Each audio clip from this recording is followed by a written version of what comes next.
All right, so why don't we start by you telling us a little bit about what got you to your role at Intel, a little bit about your background, and what does platform engineering group actually mean? Sure, it's the first time. Let me apologize a little bit. My voice is not behaving well today to collaborate. So I'll try to work it out. Um, it's great to be here today.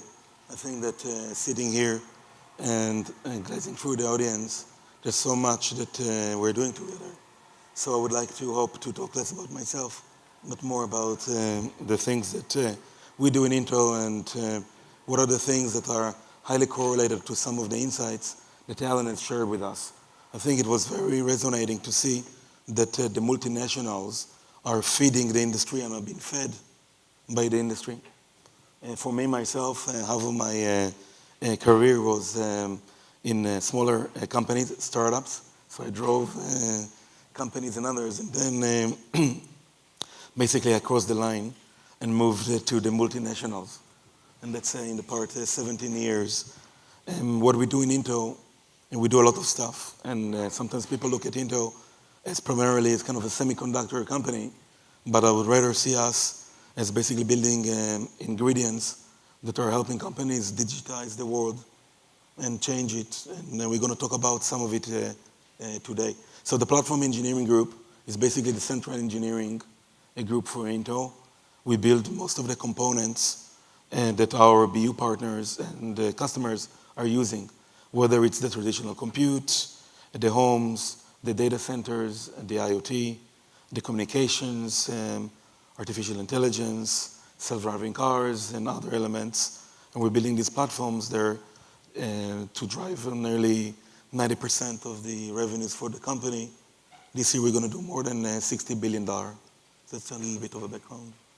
Thank you. So, I think maybe to level set, it'd be interesting to hear how Intel sees the future, where it wants to play in, where it sees growth. And, obviously Intel has a very large engineering base in Israel. How does Israel partake in that? What are the areas that you think Israel is going to be at the forefront? Sure. So if you think about the segments and the influence of our products, it's quite immense. It's actually quite of a humbling journey. Where we see the future is primarily around data. If you think about the company strategy, we're at the center of the virtuous cycles of growth. I think this is a phenomenal time when multiple technology innovations has come together. If I want to summarize it, where the future would be in 20, 30 years from now, I'm a strong believer that it will be highly influenced by high cognition. That pretty much plays to the strength of the company.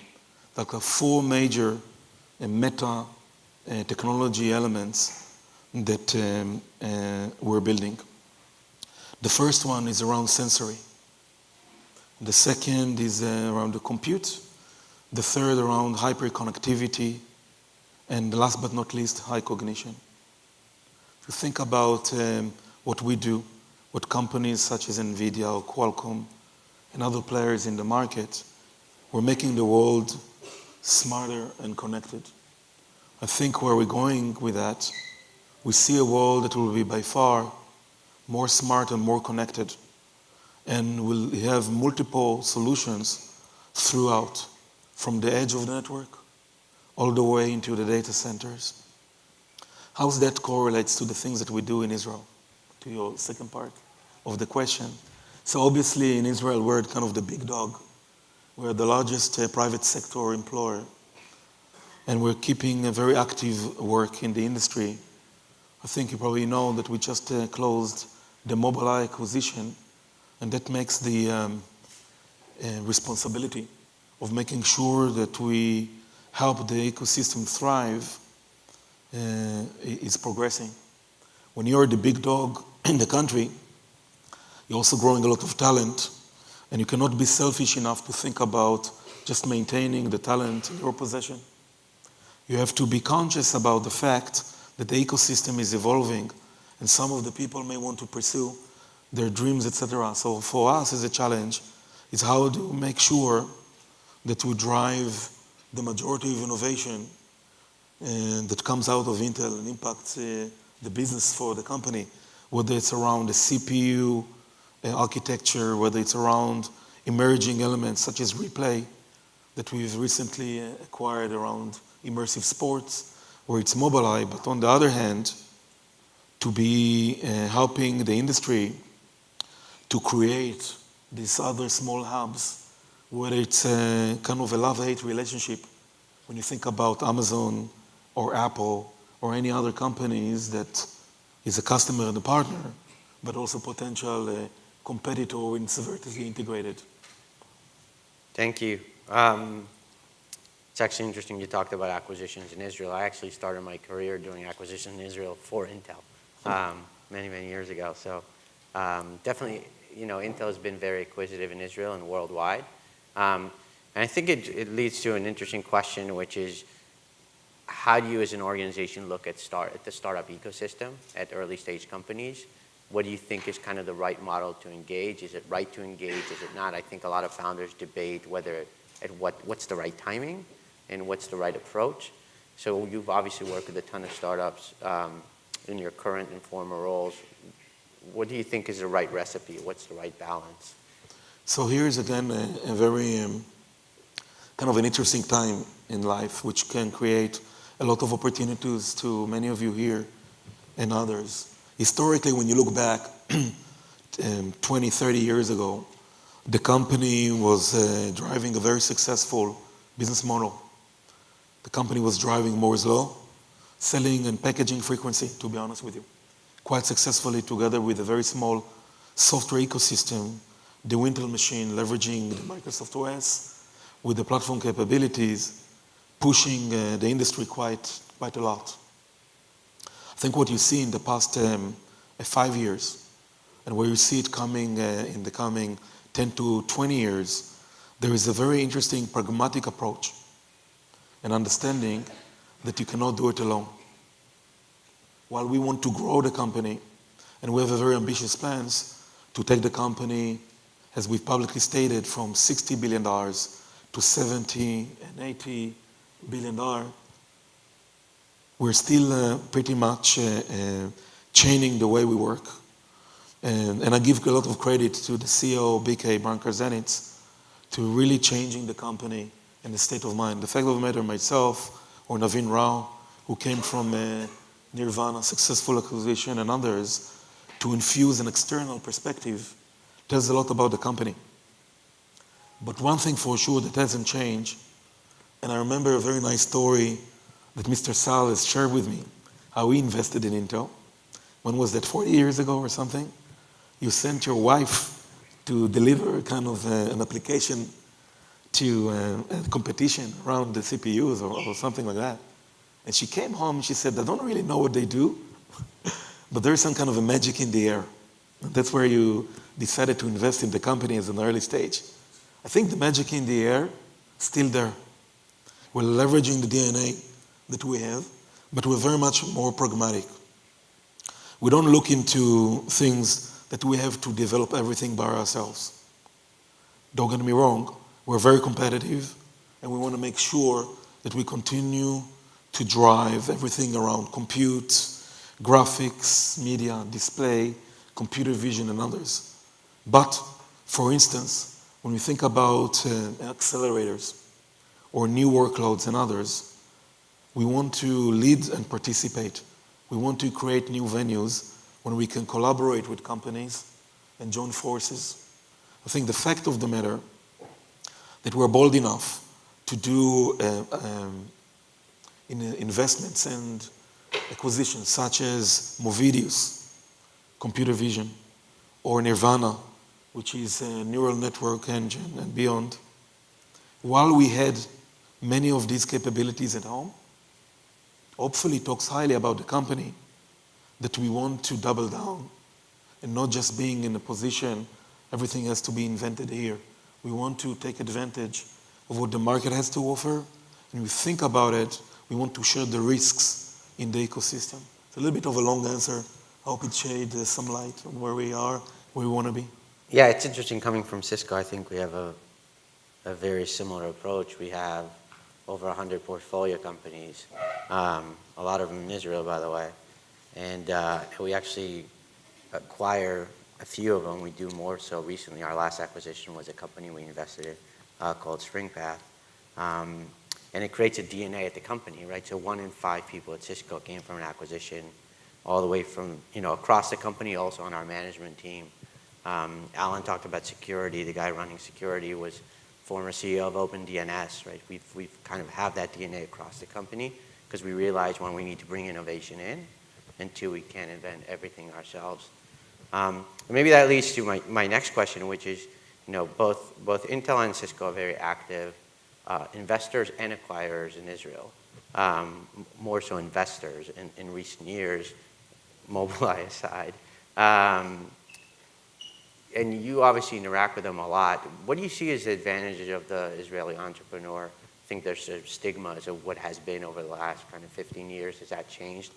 And maybe follow that into what are the advantages of the Israeli ecosystem in the Bay Area, and how can we leverage across those? Sure. Maybe I want to recap on what you just said, because I give a lot of credit to Cisco of helping drive the ecosystem in Israel for many, many years. I would say the following, that while the traditional investments that were made by Intel as a VC, ICAP was quite successful. But man, we suck in acquisitions in the past.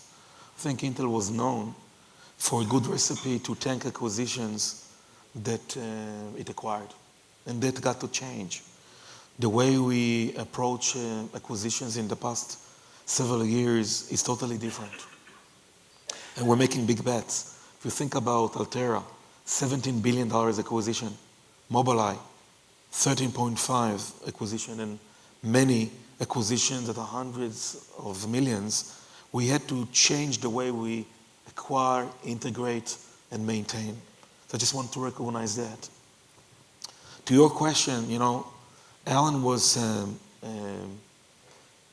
reflecting and sharing amazing insights on how the industry has changed.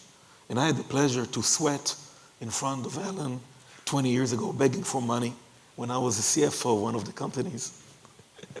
And I've seen how the market has changed. But I'll say the following. The Israeli CEO also has changed a lot.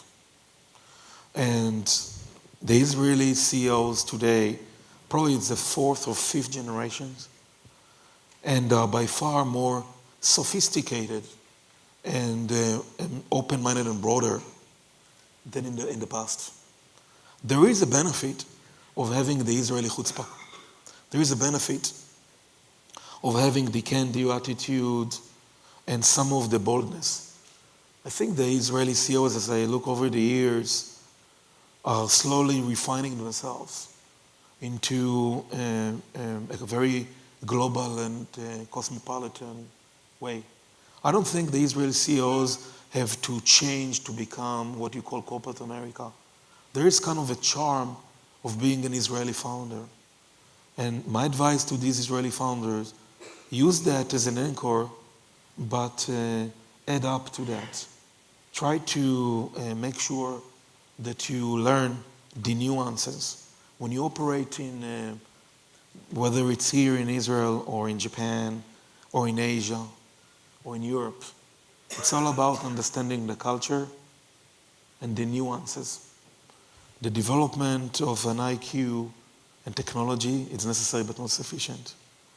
So the Israeli CEOs needs to work hard on the EQ to really understand well not to push it and to listen. I think that's an area that I would encourage people to listen more and not just listen, being impatient. The other party will stop saying and then you jump on it. It's to truly listen, and it's always a challenge for me as well, by the way. Maybe on a completely different topic, kind of going a little more broadly, I think we're 10 years since the launch of the iPhone. I think there's an iPhone launch today, and if you look 10 years ago, it would have been a pipe dream to think about voice being one of the least important functionalities in your phone. right? And us holding this tiny computer in our hands that has such capability. And now it seems trivial. And so if you think about what today seems like a pipe dream or something that is completely out there, but in 10 years we will all think of it as trivial, what are those technologies that are going to be change the way we behave, change our livelihood in a fundamental way? Can you think of one or two that are top of mind for you? Sure. So let's dream together. Let's use the iPhone as an example. The iPhone could be looked as a very nice, sophisticated packaging of technologies that were there, with a huge emphasis on user behavior and user interface. So what can we learn from that and try to anticipate the future? In my mind, the key enabler for where we could be in 10 years, and I'll give you a few examples, is first and foremost to continue to work on the power performance issue.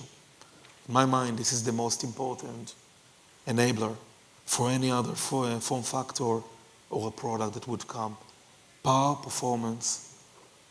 Yes, question. Oh, Oh, 5 minutes, okay. gotcha. I thought there's a groupie waving with excitement over there. They just agree. Yeah.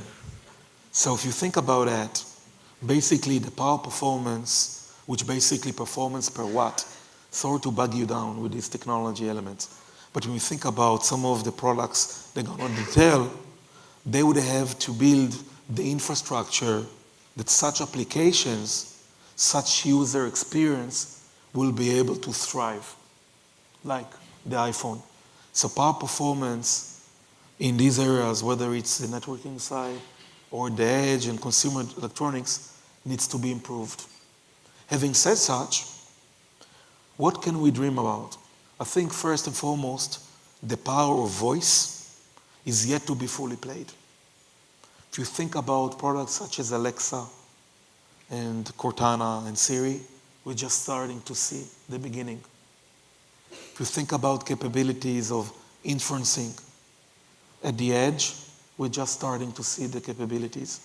So in my mind, in 10 years from now, when we go to jog and we're going to actually wear a shirt that will basically be sensor driven and get us all of our vitals, etc., that will be trivial and we can actually use it and dispose it.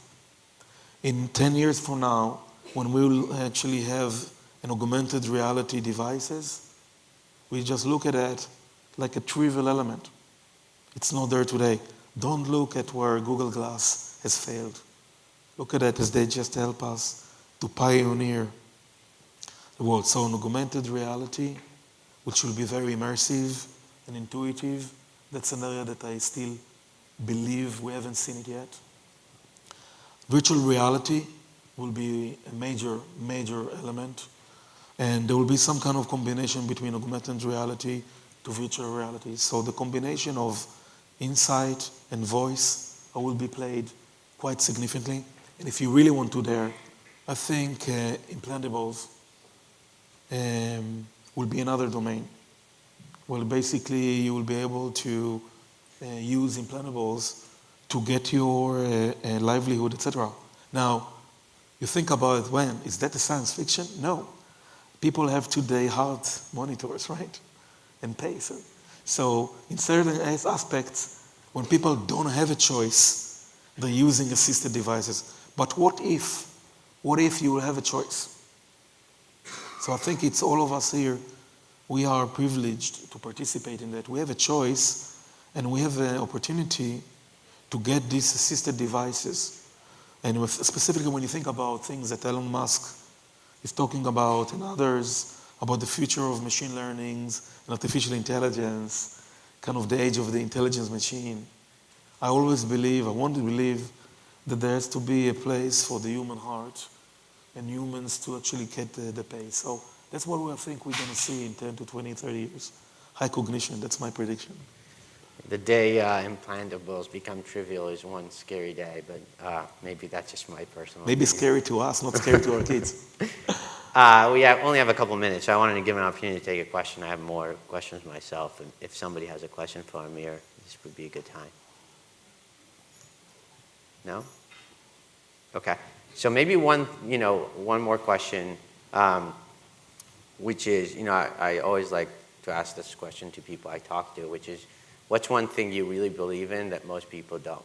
What's one thing that is natural to you that you feel isn't trivial to everybody else? Or is there such a thing?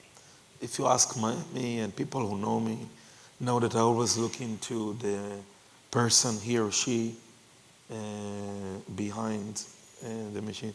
I also use the word, and I want to resonate with Alan was saying about the need to have a more inclusive way. So I'll share here's some kind of a framework to think about what's the difference between diversity to inclusion. If you think about diversity, it's getting the right mix, right? Where it's a message coming from the top, and hopefully you believe in it. But inclusion is getting the mix to work. Now, I have 3 girls and a very strong wife, so I know what it's all about, diversity, ratio of 1 to 4. And I want to create a better world for my girls. They're very passionate about men and technologies and cognitive science and others. So what I strongly believe, we can do a lot of things here, but if we don't get this element to work, we will not tap into what all of us have to offer. So anyway, I hope we all take it to heart. That's a great answer as a father to 2 girls too. We didn't plan that, right? Yeah. It was Okay, well, I think on behalf of Yasmin and the team, we want to thank you for your involvement with ICON. You've spent a ton of time with us, and it's been great. And for spending your time here, and because we're between the group here and break, I think we'll wrap it up. So thank you, thanks Michael. again. Thank you so much.